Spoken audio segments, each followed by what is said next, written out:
Yun, magandang araw. Good morning mga bossing. Walang katapusang airgun, mga idol. Ayan. Unit ni Sir Dionisio. Ayan. CO2 rifle SPMC gagamitan ng PCP hand pump dahil walang nagre-refill. Sa video na to mga bossing, papakita ko paano pag-setup, paglagay ng male quick fill dito sa unit ni Sir. Ang laman nito CO2 pa.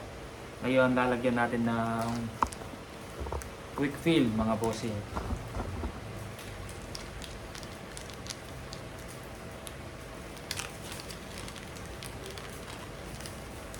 Yung panloob ng quick fill tatanggalin na yan. Dahil meron ng barbula dito sa CO2 receiver, yung valve nito tatanggalin na natin. Para hindi doble mga bossing.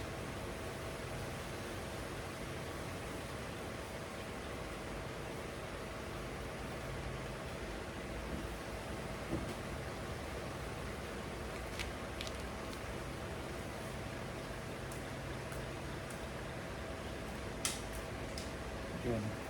Tinanggal na natin itong laman sa loob ng quick fill.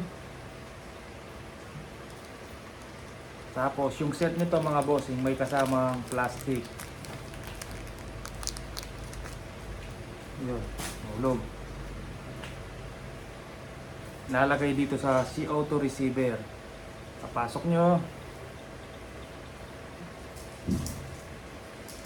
Nasaan yung tape? Tape-lon. Nasaan ang tape-lon? Nasa bulsa ko. Yan. Lagyan natin din ng tape-lon para sigurado na walang tagas.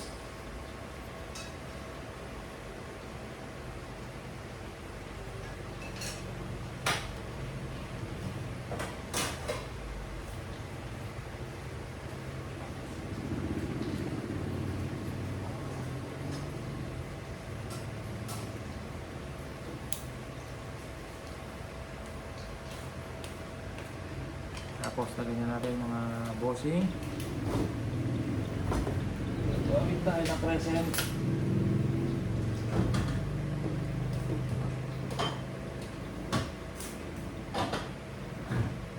Ayaw lumuwa ka, nasira pa ata. Yun.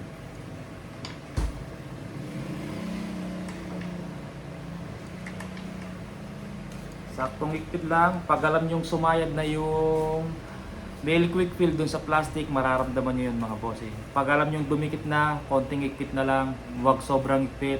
Magsasara yung butas, hindi papasok yung hangin dito sa CO2 receiver dito sa tangke. Yan, saktong higpit lang, mararamdaman mo naman yan mga bossing.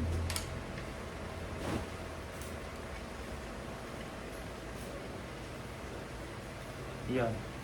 Ngayon, putok natin mga bossing. Tanggalin natin yung laman.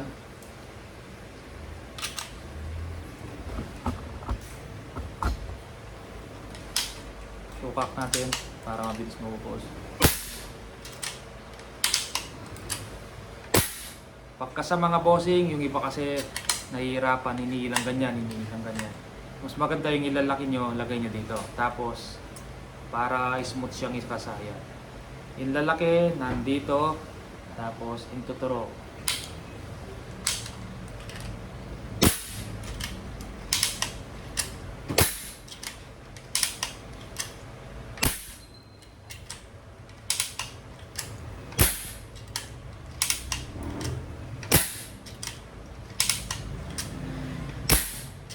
Yun, konti na lang. Yun. Wala na. Ngayon, check natin kung may tagas. Gagamitan natin siya ng PCP hand pump mga bossing. Pag may tagas, mamaya pakita natin mga bossing. Ang set nito mga bossing, 19,000 unit, silencer, scope, PCP hand pump. Ako na po maglalagay ng male quick fill. 19,000, shipping fee 1,500, kinukuha ko na po agad bago padala. GC Mag silencer natin, 9 pieces na po yung nabenta. Meron pang 11 pieces. Yan, 20 pieces yun mga bossing. Tapos meron tayo dito na JBC Yan. Ganda ng Kamagong Tiger mga bossing. Stainless receiver.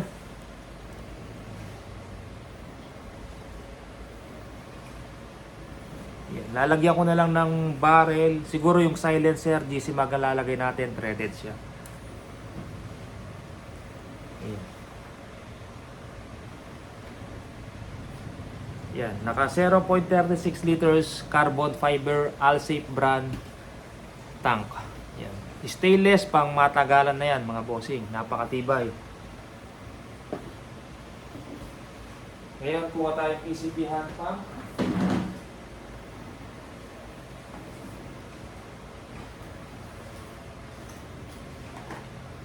Yan. Ipapakita natin. Kasi may video na ako nito pero may nag-request paano pag-setup. Yan. Pakita natin ulit mga bossing. Itong female, ito male. Female butas. Yan. Ipupus mo lang pababa. Yan. Pag pinus mo pababa, pakita natin malapitan.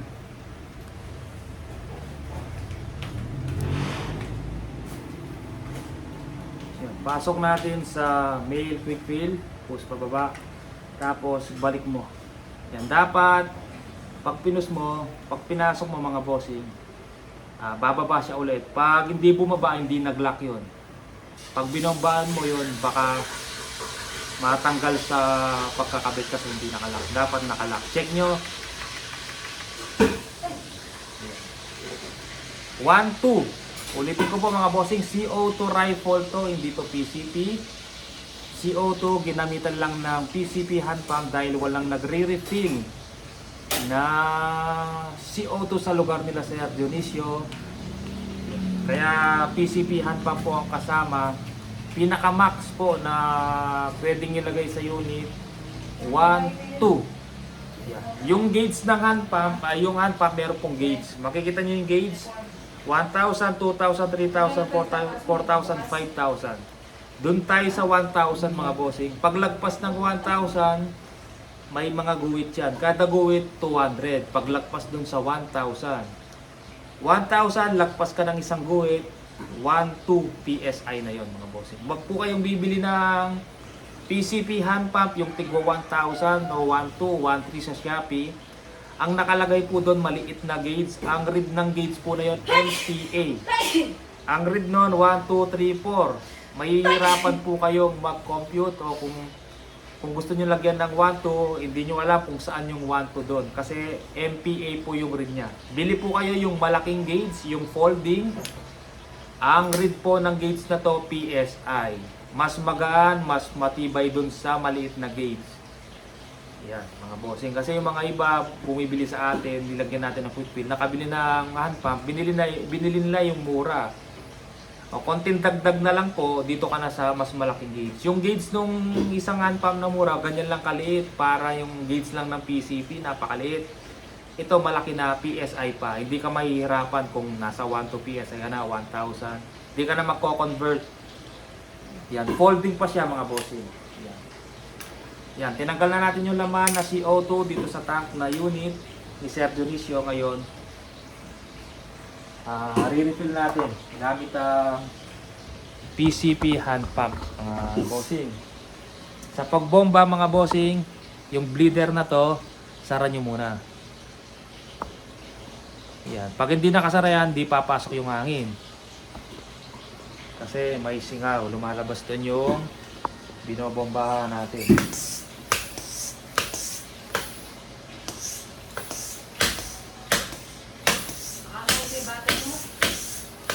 Yan. Hindi pumapasok, sumisingaw dun sa nilagay natin ng quick fill. Ibig sabihin, may singaw pa siya dito, konting higpit pa. Hop, iya.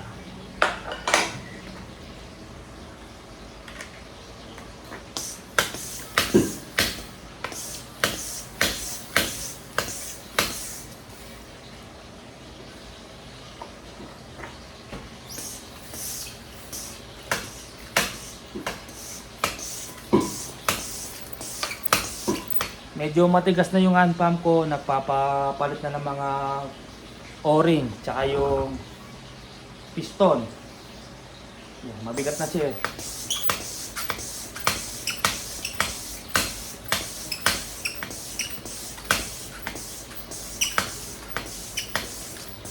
Yan, ang pagangat sa gauge, konti-konti lang yan mga bossing.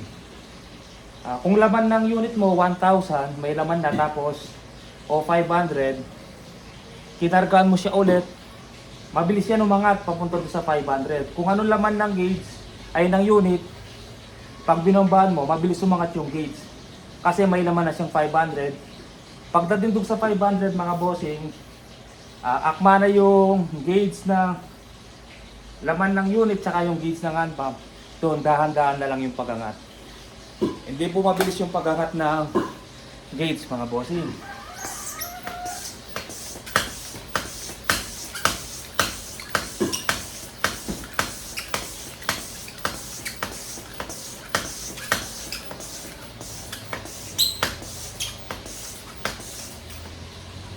Ayun lang. 1,000 PSI na po. Ay 900, konti na lang. Pahinga muna. Yan, napakaliit ng tank niyan. Tapos 1-2 PSI lang yung lalagay natin. Nakakapagod na magbomba. Paano pa kung battle tank, PCP 3000 PSI o 25 PSI ang ilalagay nyo? Hindi mo malalagyan ng dire-diretso yan. Pahinga-pahinga mga boss. At pag mainit na yung hand pump, hawakan nyo. Pahinga na. Doon madaling masira yung hand pump. Pag mainit na, tuloy-tuloy ka pa. Madaling masira yung piston, mga o-ring. Ito pa, kung gagamitan mo ng hand pump, talaga nakakapagod. Battle tank, tapos 3,000 PSI pa. Yung parapol natin, MT-16 barrel na yung nilagay natin mga bossing.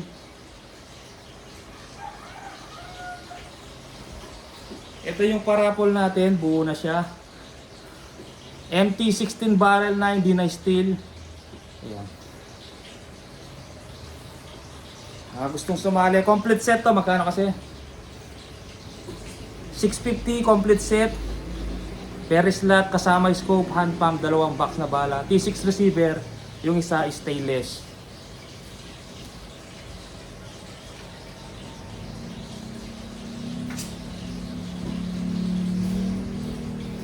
Tapos, dito meron pa ditong binubuo. Yan. Holding din yan mga bossing. Tactical, may binubuo ko. Ito. Ang kulang na nito, silencer. Meron na siyang hand grip. Retractable ba ito? Wala pa. Hindi pa dumadating. Yung barrel nito, 18 inches. Pero hanggang dito lang, hindi pa lapat. Kaya parang mahaba yung barrel. Pero pag pumasok yung barrel nito, ito pag nabuo, saktong presyo lang, hindi ganong kamahalan. Naka MT-16 barrel ka na, carbon fiber tank, regulated Taiwan, CNC made receiver, tactical na siya. Siguro pag nabuo yan mga bossing, unit and silencer, mga 38 lang. Napakamura para sa ganun unit. Naka carbon fiber tank ka na, naka MT-16 barrel ka na, lalagyan ko pa ng GC Max silencer threaded, lalagyan ko pa ng carbon fiber sleeve. Yan, may adjustable power tsaka trigger. Stainless yung mga panloob nun, yung mga bossing, walang kakalawangin, stainless. Siguro mga 38, 39 ganyan. Naglalaro siya sa ganon pag nabuo. Unit and silencer, threaded GC Max silencer. Yan, malalaman mo pag may tagas yung quick fill.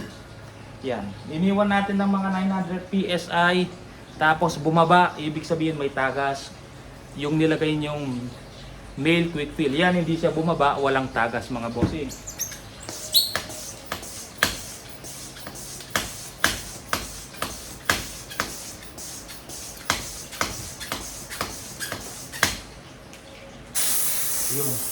Yung bleeder, buksan nyo bago nyo tanggalin yung hose, yung ito. Buksan ulit to, tanggalin yung natitirang hangin bago tanggalin dito. Kasi minsan nakakalimutan ng mga buyer natin, mga kliyente natin. Meron siyang moisture trap dito, hindi niya nirelease yung hangin, binuksan. hinila. Yung moisture trap, yung laman nun, yung parang bulak. Lalabas yon dahil sa pressure, mayroon siyang hangin na naiwan sa os. Pagtanggal, itutulak niya yon. Pwedeng pumasok dito. Pag pumasok dito, babara yon mga bossing. Hindi maglalapat yung barbula ng CO2 receiver. Hindi magsasara. Yung binombahan mo na hangin papunta dito sa CO2, lalabas lahat yon mga bossing. Yan, may mga video na ako nito kaya lang may nagre-request baka hindi pa napanood. Ngayon, Sir Dionisio, try natin yung groupings ng unit nyo. Hindi ko pa na-try, hindi pa nakasero. Ngayon, subukan natin.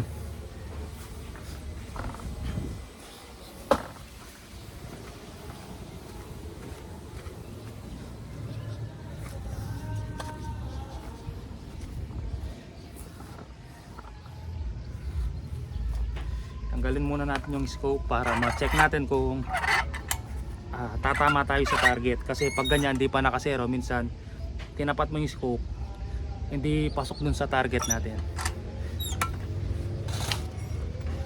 Tanggalin lang natin to at para masilip natin yung open side.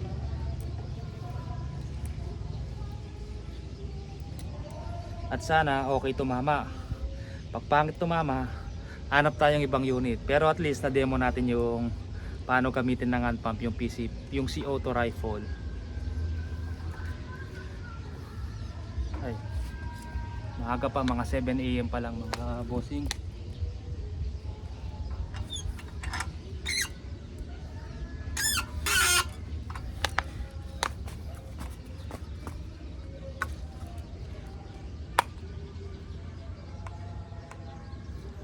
Ay, panganay ko may pasok pa, atid ko pa sa school.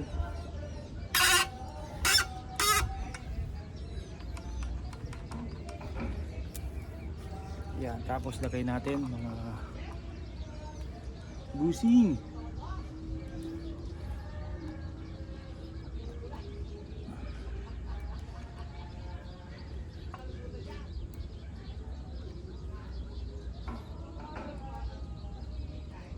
Yung mga bumibiling silencer sa akin, yung mga nagtatanong, pwede ba yan sa Nimrod, sa Mangyo, sa ganito?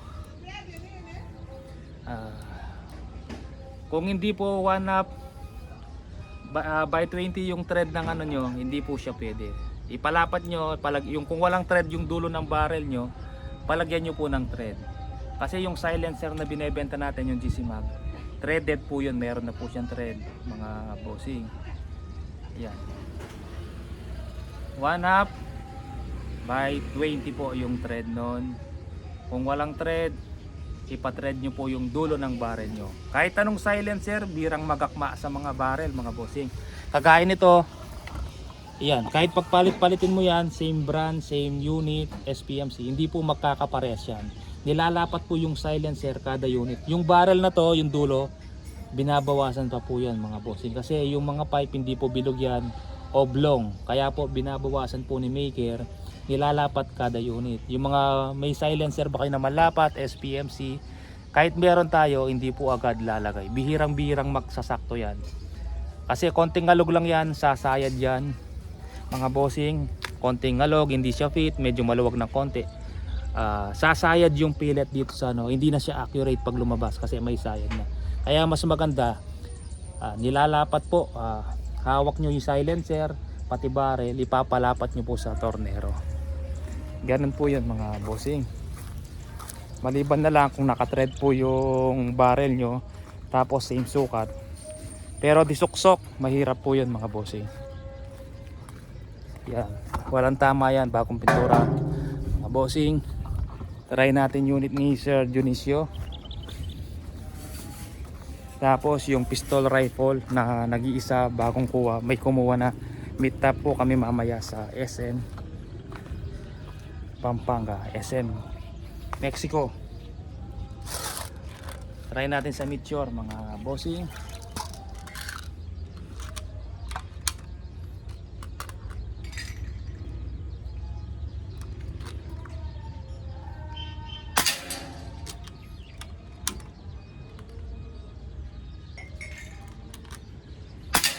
Yun, hindi gumalaw ah.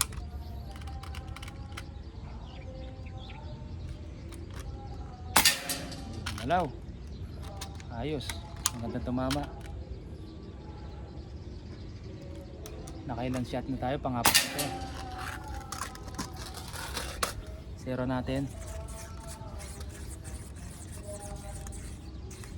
Ay, yung pang-apat medyo dikit pa rin, dikit lang.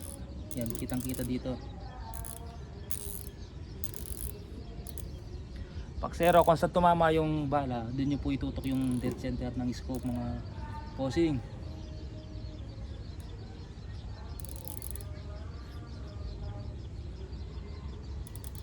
Ay.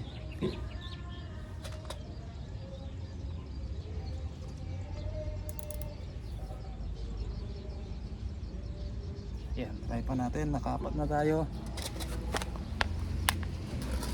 Pakita muna natin mga bossing. Ay, yun, natamaan natin. Kumalap ng konti.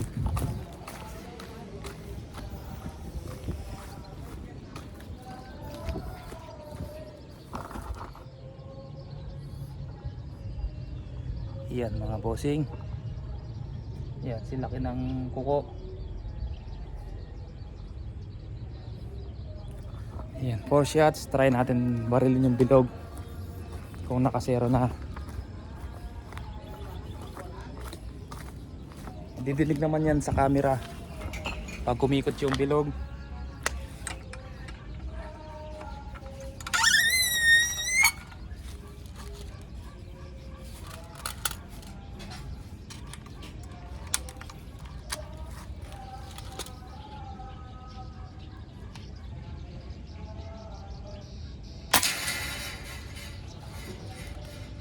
Sa pool, tinamaan.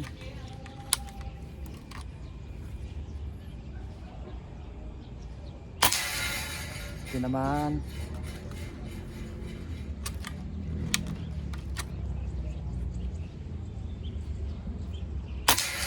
Tinamaan. Naririnig naman yan, umiikot yun. Yan, Sir Dionisio, nakasero na unit nyo. Pakita natin ASPI. ASPI ng unit nyo. Sara natin yung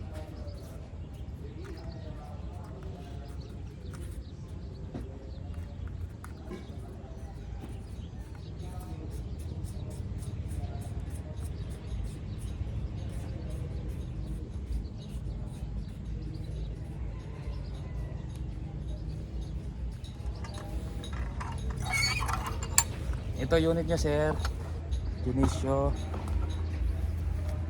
Ayan. Check, may mga bilog-bilog dyan, oh. Bilog dito. Kabila.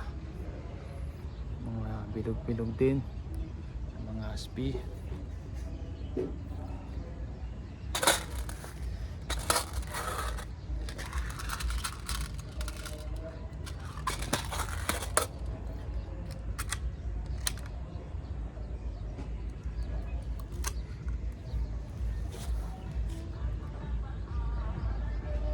Mahirap bumaril ng naka-scope tapos freehand ka. Mas mabilis bumaril sa open sight kung naka-freehand ka kasi malikot naka-zoom. Pero try natin.